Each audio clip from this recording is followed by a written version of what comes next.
Welcome to the Sovereign Way. My name is Elizabeth, and over the last few weeks, I've been guiding you across a landscape of 8 masteries, each one a phase in your spiritual development and also a mastery that you embody. Because a phase has a beginning and an end, but it never truly ends when you carry it with you. Like when you left 3rd grade, you didn't really leave 3rd grade, you brought 3rd grade with you, and from there you built on the 4th. And it's the same in this ontological unfolding that is your ascension, that is your enlightenment. And Sovereign is a life philosophy and a set of frameworks for thinking, feeling, and behaving in such a way that it upholds the space for love in your life. And grace fills that space, and you know who you are, and you can move freely and lovingly and safely in the world. And that's what makes you sovereign. So the last mastery in the Sovereign Way is devotion. Devotion is not a means to an end. Devotion is the end. It is the practice. It's the natural engagement with life when you are full to the brim with love, and that love has somewhere to go, and it is received.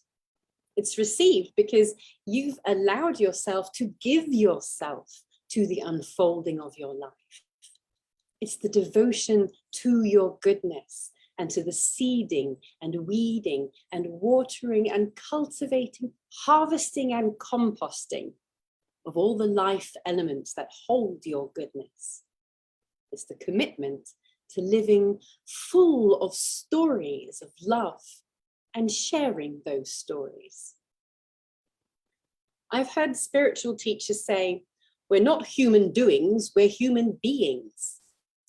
And it is true that we're not required to do anything, but we are compelled to do. We are compelled to put our hands to work in ways to improve our lives and the lives of others.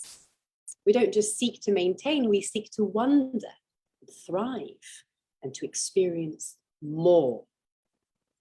More is God's call to you. That's the yearning. That's the luring forward. And so we've been looking in previous weeks at that alchemical dichotomy between structure and essence, masculine and feminine, doing and being. And look at how that relates to devotion, because on the one hand, you have this yearning to facilitate the expansion of God's light into creation with your conscious co-creation of ever higher ideals.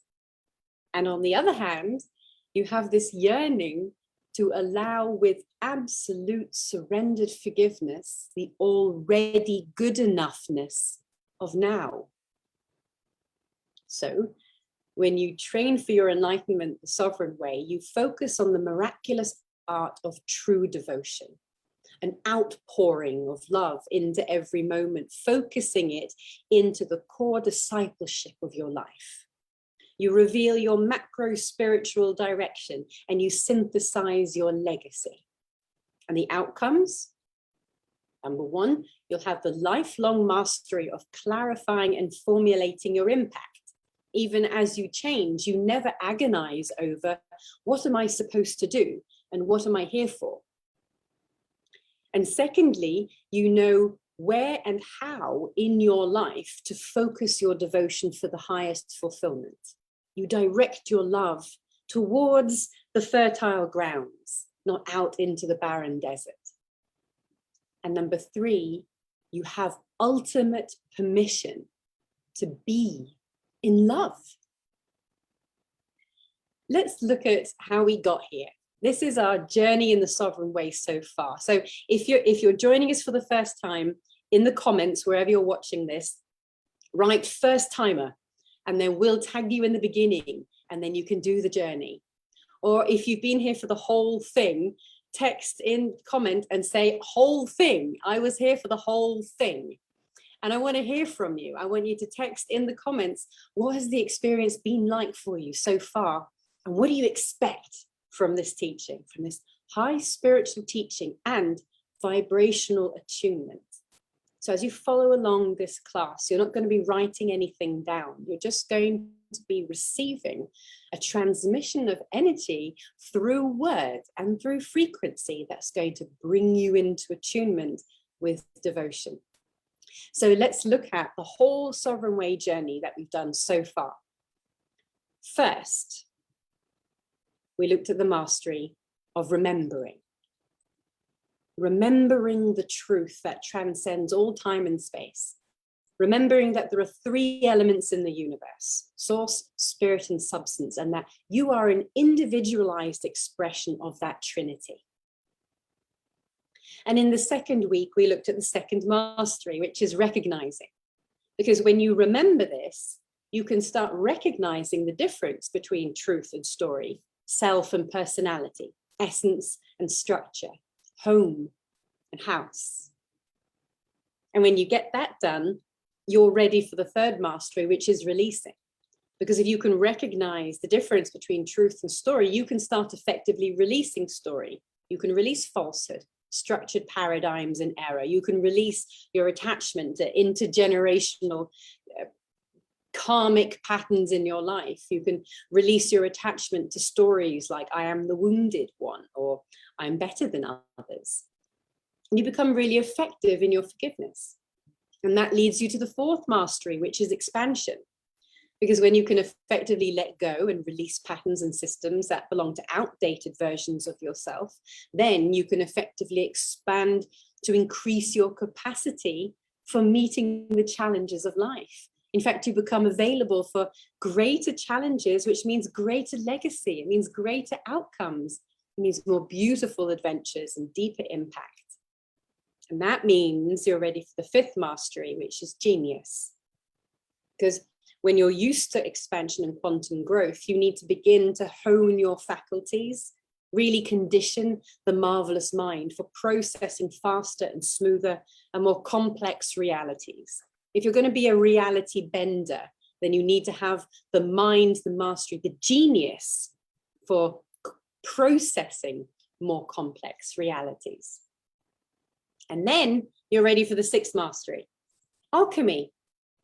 Because when you have that great spiritual authority that comes from cultivating those previous masteries, now you've got to learn the principles for wielding that vibrational influence, right? You've got to learn that alchemy is an infusion of essence into structure. You learn how to merge the philosopher's stone with the elixir of life, reunifying spirit and substance to allow a greater outcome. Alchemy turns lead into gold. And when you can do that, you can move into the seventh mastery, maybe the hardest one, true adventuring. When you learn to let the sovereign hand of God be the momentum and direction for all your spiritual authority that you've cultivated so far in the sovereign way. True adventuring is not that romantic ideal of going on a trip from time to time, but learning how to truly realign into God's flow state. And it often takes you across a desert, maybe literally, or maybe a desert in mind or relationship or emotion. And if this isolation phase of true adventuring wasn't a part of your training, then your attachment to egoic and cultural, societal and economic systems would always subconsciously influence the direction of your vibrational command. And so in that seventh mastery of true adventuring, you're trained through a phase of shifting your identity even further from the world of form, so that you're even more the embodiment of your Christ consciousness. But why? Why do we dedicate our lives to the quest for truth and the embodiment of love? Why did you take that pill? Why did you take that blue pill? Why didn't you just stay asleep? It's much easier. Well, in the short term, at least. So for what? For what? What was it all for? What happens next? To manifest the perfect house and the perfect surroundings and the happy relationships? To build a business that gives you a sense of social purpose and the ability to relax and just enjoy life? I'll tell you what, on my journey, I have met bold people who risked everything to liberate themselves from the system. They went off grid, they learned how to sustain themselves, and they became enslaved to an entirely different system. They can't just leave their homestead to go traveling, because who's going to take care of the goats? RVers can't spend more than 40 days in any spot because of campsite rules. I've known people who built incredible businesses making millions, and they can't take a week off to spend their money because they live to their means and they're accountable for the livelihoods of others.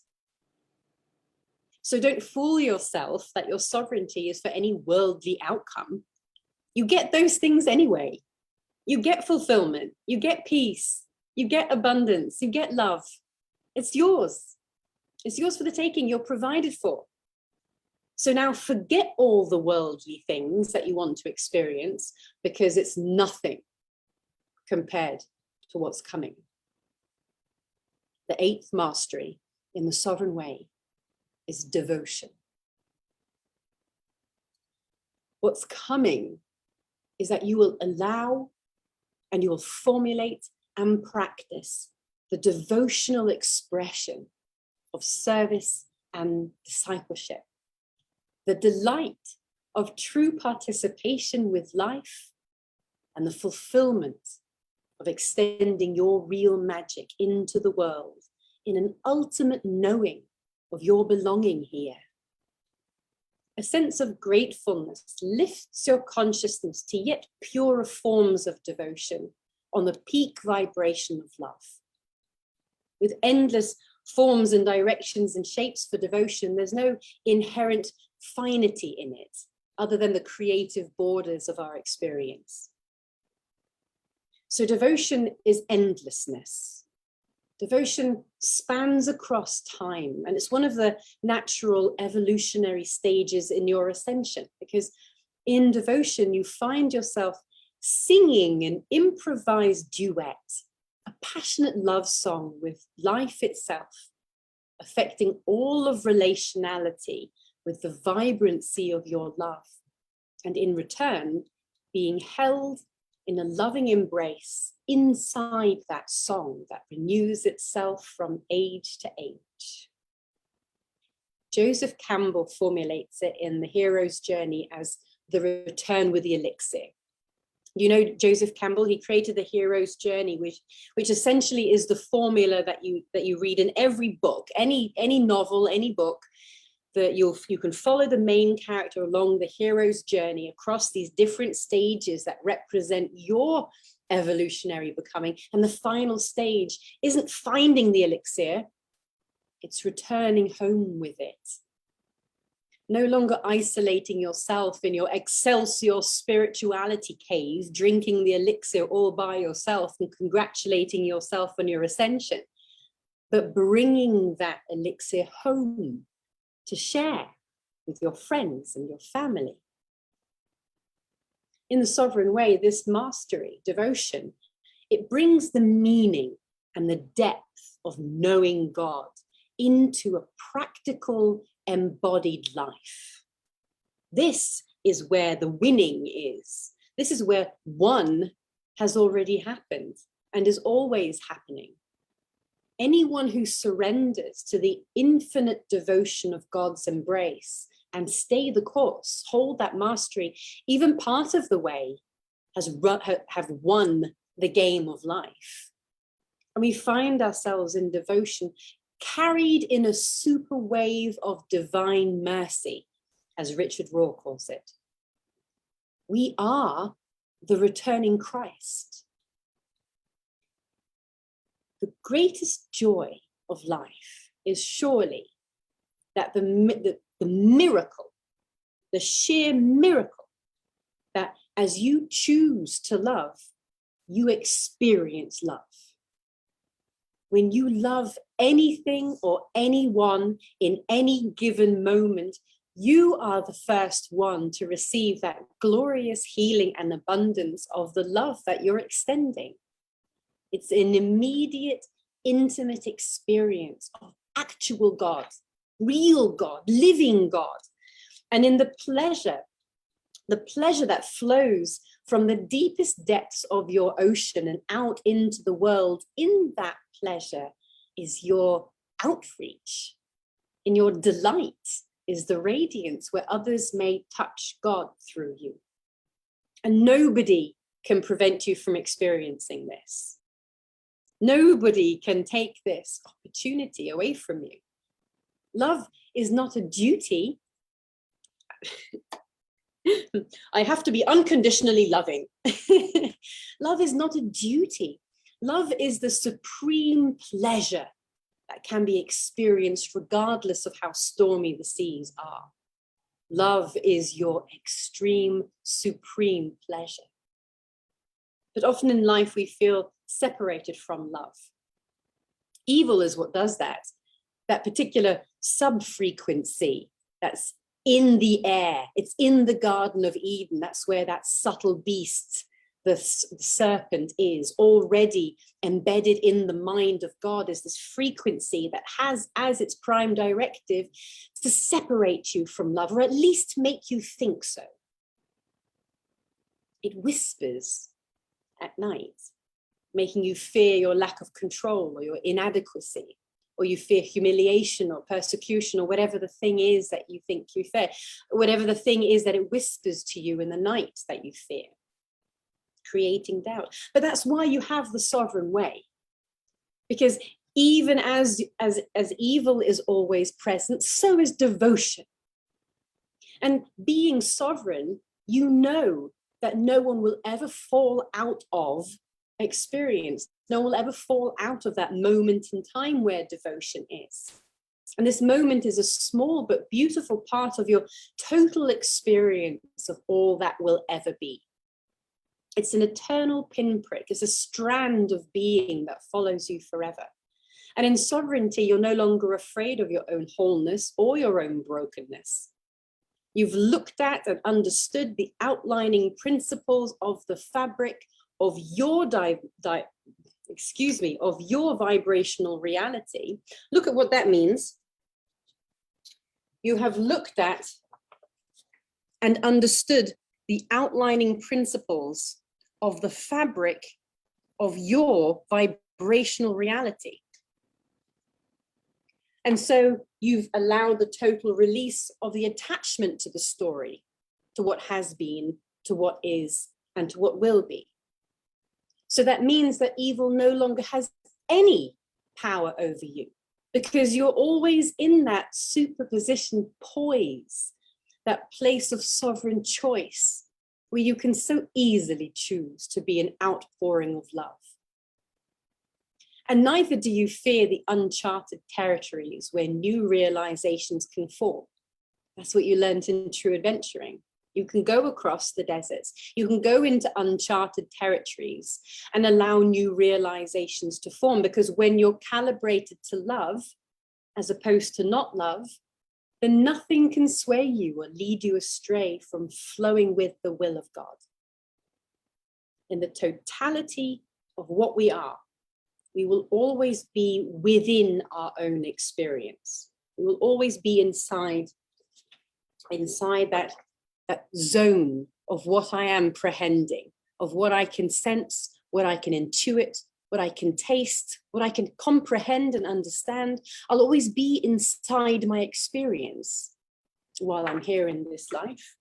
And that means there's nothing to be afraid of, because we can never be undone. We'll never not be inside our experience. The one that is perceiving that experience from within the inner realm, that is the part of you that is eternal. And that's where truth comes from.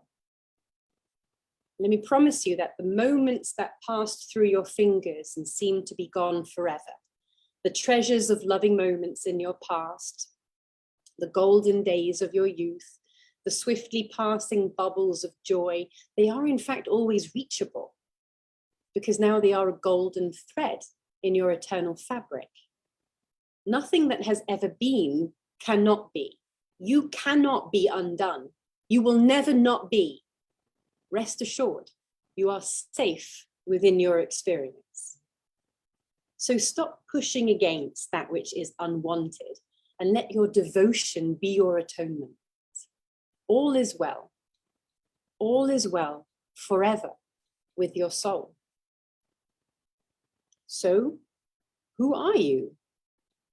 Who are you then? You are the presence of the one to whom all power under heaven and earth has been given. You are the same essence as all things, for all things came from God. And you are the essence as it flows into and through that unique shape of God that you are. And your knowing of this truth is what Christ is. And when you're in that knowing, there's nothing that you don't love, because you recognize the glory and perfection of all that is in everything you see. You are the one that can let your cup overflow and extend to all others with no fear of ever running out, because there's no longer anything in the way of that eternal flow of grace. You are the one who can enjoy each moment, regardless of the conditions, because you know that the conditions are simply a result of a billion trillion strands of experiences colliding at that moment in time and space. This is how simple it is. It has always been that way, and it will never change. You are the lover, and the world is your beloved.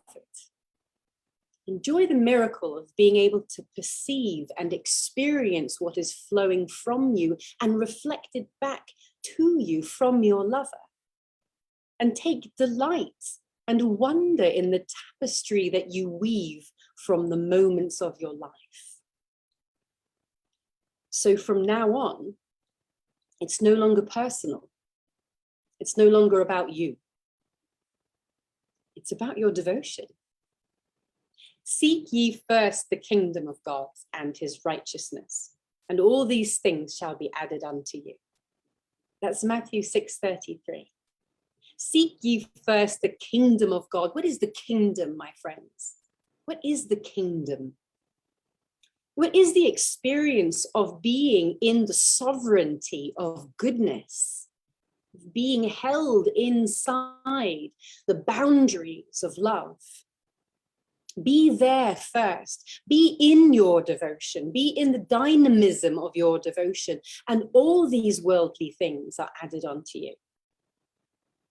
Because now you've let go of the notion of the structures that confine you. You did that effectively in the third mastery of releasing, and you also did it again in the seventh mastery of true adventuring. You let go of all structures that confined you, defined you, placed you in place in a particular expression. So now you can dive into the possibilities that open up for you. Now your life is about your joy. It's not about shaping your character. It's not about healing the past. You're done with the shadow work. You've finished with the trudgery. Now it's about your joy. That dimension that you've been holding back for the sake of your professionalism or being right or your pride or whatever it is that is. Now you are liberated from all that. So you become a wellspring of love into the world, and your only job is to cultivate it in a way that delights you. You wear your most impeccable garments. Let me show you a picture and tell you a tiny story.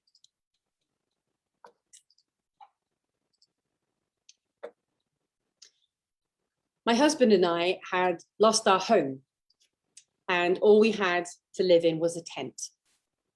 And we found a place 4 hours drive up over the mountains and into the desert wilderness, a place where the owners of some land said, you can come and stay on our land.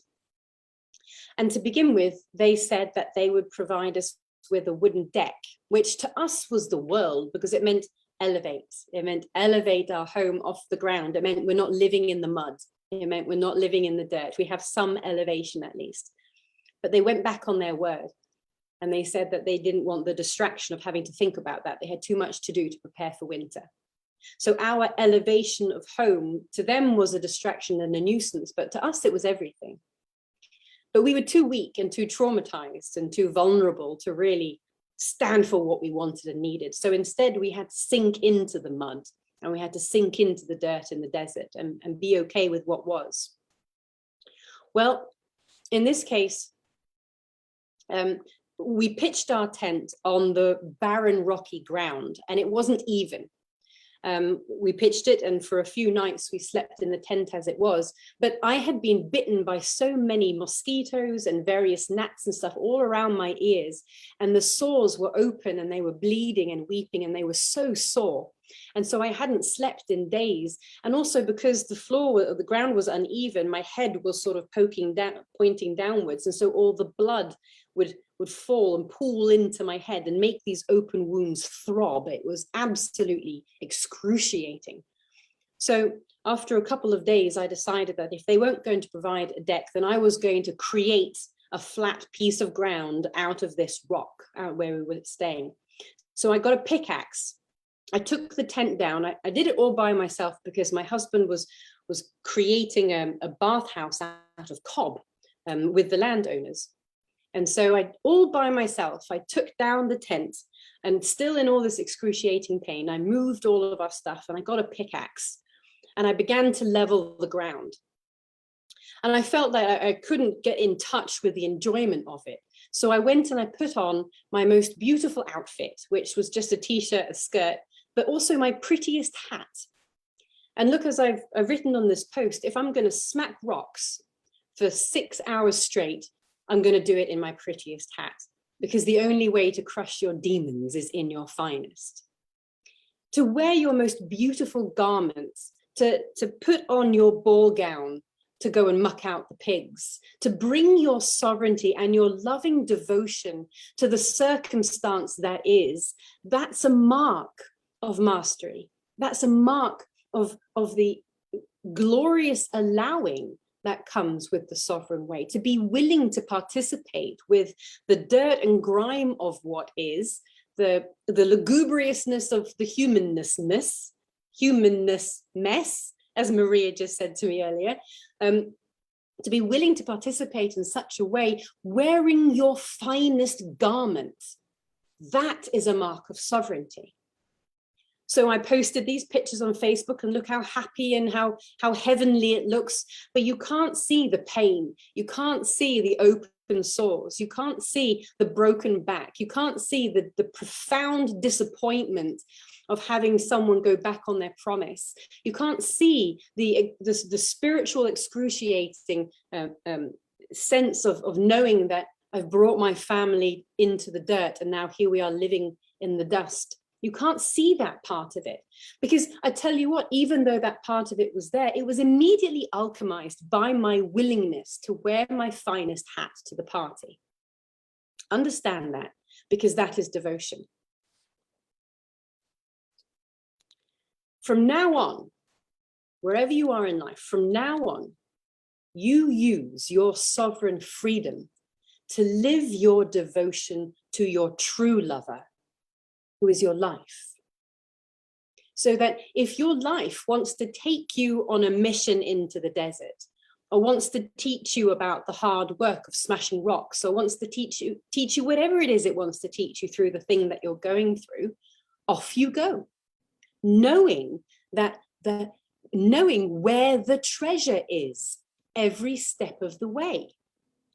Knowing where home is, even if you don't have a house. If God tells you to open your door to a stranger, you do. If your body wants to move in ecstatic dance in the supermarket while you're choosing the onions, you move. Listen to this. This is the Song of Song by King Solomon. Listen to this. If only I could show everyone this passionate desire I have for you. If only I could express it fully, no matter who was watching me, without shame or embarrassment. I long to bring you to my innermost chamber, this holy sanctuary that you have formed within me, or that I might carry you within me. I would give you the spiced wine of my love, this full cup of bliss that we share. We would drink our fill until his left hand cradles my head, while his right holds me close. We are at rest in this love. Promise me, brides to be, by the gentle gazelles and the delicate deer, that you'll not disturb my love until she is ready to arise.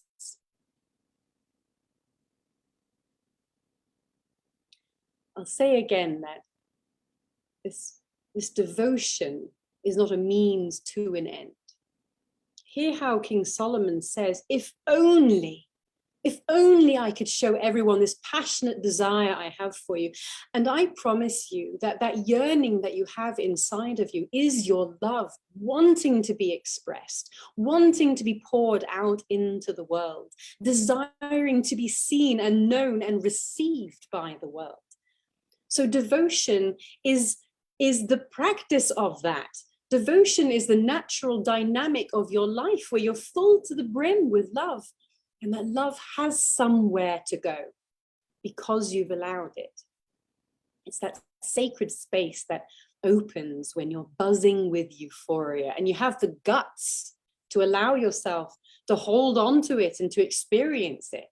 You have the courage to move an ecstatic dance when you're choosing onions in the supermarket because you don't care who's watching. You are not withheld from expressing your true love. That's your devotion. And ultimately, we aren't seeking any sort of accomplishment. We aren't seeking an enlightenment badge or a medal or whatever it is, a cup. We aren't seeking that. The cup is the one we drink from. We're not looking for recognition or the attainment of some manifest ideal. We're not looking to meet the standards we've set to ourselves that we've created to express that we've made it. It's only the ongoing entanglement with God, our innate divinity, that calls us into expansion. We aren't just seeking to express my truth into manifest form, but to deliver and dance with that form, to allow the formation of the new and to hook our creative life force into the divine that is already manifest, engaging in a delicious interaction that is no more or less important than the dance of two butterflies in the summer. We are seeking the everything and the nothing at the same time. This is where the journey to the kingdom of heaven ends and the journey within it begins. Your devotion now is both your service and your discipleship. And the delight of true devotion activates the fulfillment of extending your real magic into the world. What is your devotion? Do you know? If you wanted to express your devotion, would you know how? Would you know where? Would you know where to direct it in a way that it is received? Would you know how to craft it in a way that it becomes workable in the third dimension? Do you know how to be entangled in that dance with the lover that is your life? Do you know how to dance with God? In devotion, we have no anxiety about the world's power to deny us the freedom to be who God intends us to be. We're no longer worrying about whether or not people will raise an eyebrow when we dance an ecstatic dance in the onion aisle. Devotion is that ineradicable force that binds us to the world in mutuality, where our passion and the world are evenly matched in the force of desire. And it's only through our devotion that we are implicated in the true spiritual life. It shows us a path outside the boundaries of our individual selves, and it unites us into the body of Christ, the state of divine paradigm that knows itself as one. Devotion offers a way of receiving the world, a way that is motivated by love and speaks of God's own passionate creativity. And it doesn't exclude devotion in any form, and it has the ability to see it coming from another. In devoting ourselves into God through form, through what is manifest, through substance, through particularized reality, not just saying that God is in here, but that God is out there also. God is everything. God is what it is all made of. And in devoting ourselves into God through that manifest form, we may come to know ecstasy, which has little to do with the thing that is occupying your doing, and everything to do with the dedication that pours into every motion of your fingertips and every word that you breathe. Watering the flowers, humming a tune, filing the paperwork, serving the clients, writing your book, wearing your shoes, tying your shoelaces, going for the ride. Devotion is in the things that you are doing. It's time to be radiant in your devotion. And not just for you, but for leadership. Because you're not one of the masses. You're not one of the sheep. You are a vanguard. You are an ascending master. If you're watching this video, it's because you're part of the vibrational vanguard that is the leadership, that is the Christ consciousness rising. And the world needs hope more than ever. It needs to be reminded that love has a place in every part of life, not just the compartmentalized private practice. It needs to see the evidence of sparkle and magic and your uninhibited devotion to God through every droplet of hope and sovereign mastery that you shine into the world. Your emancipation is a beacon for others to shed their unnatural constraints. Your devotion is both an expression of the divine and a gift to it. It's an outpouring that entangles into the fabric for all. You are the wellspring that others can drink from. So your devotion brings excellence to your handiwork, brilliance to your smile, tenderness to your service, healing to your touch, magic to your cooking. And that radiance that shines out from you in a moment of devotion touches everyone who come into your energy field. Even just for a moment, you are gifting the world with a splash of splendor, magnificence, excellence, beauty, and all of these have divine purpose. Because these things are God's outreach through you. The way that others may see God in you, through you, and come to know him for themselves. And even now, there's a whisper of a voice that wants to prevent that outreach. There's a whisper of the voice saying, you can't go into devotion. You're not that good of a writer. You're not that beautiful. You're not worthy of being seen. Devotion is submission. The world doesn't deserve you. Why should you serve the world when your own work needs to be met? And whatever else it's saying, whatever else. Because that voice is always there, remember. And part of your mastery is being okay with that. Not trying to win over evil, not trying to vanquish evil for all time, but to accept a sinking into the knowing that it's already been won. And in your devotion, you're in the kingdom of heaven. You have vanquished, you have overcome. Because let me promise you that that voice has no power in comparison to the glory of God. It's no more powerful than mist at dawn to the radiance that comes from you in your devotion.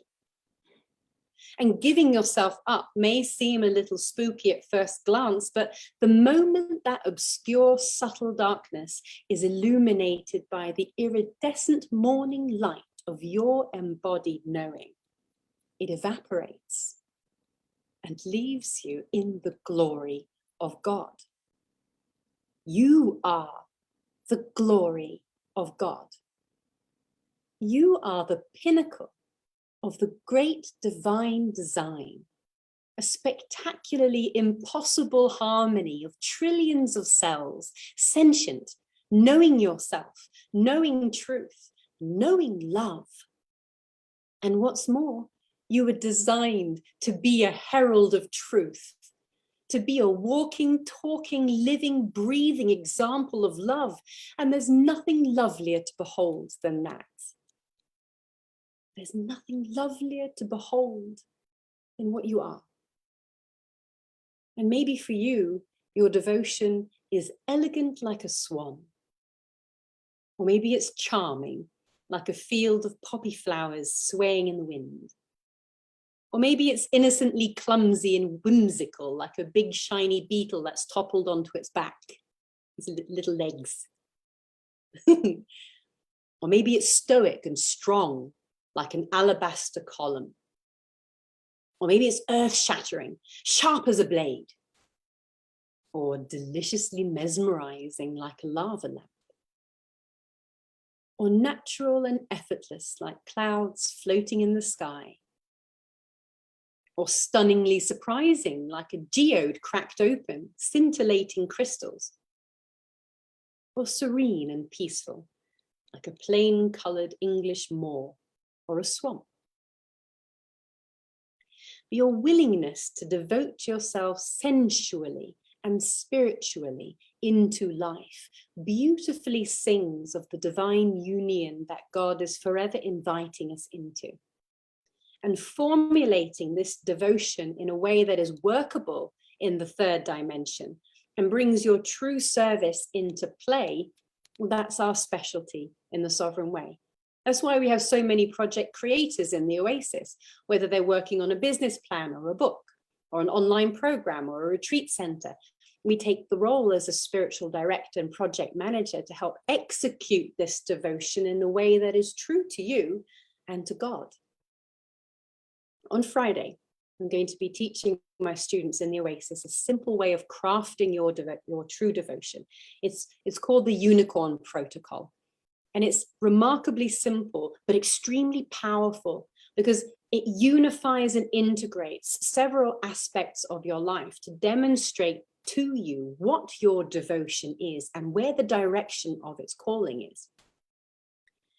It's called the Unicorn Protocol. What's the unicorn? I love the definition that Pharrell Williams gives. He's like a 41 times Grammy winner or something.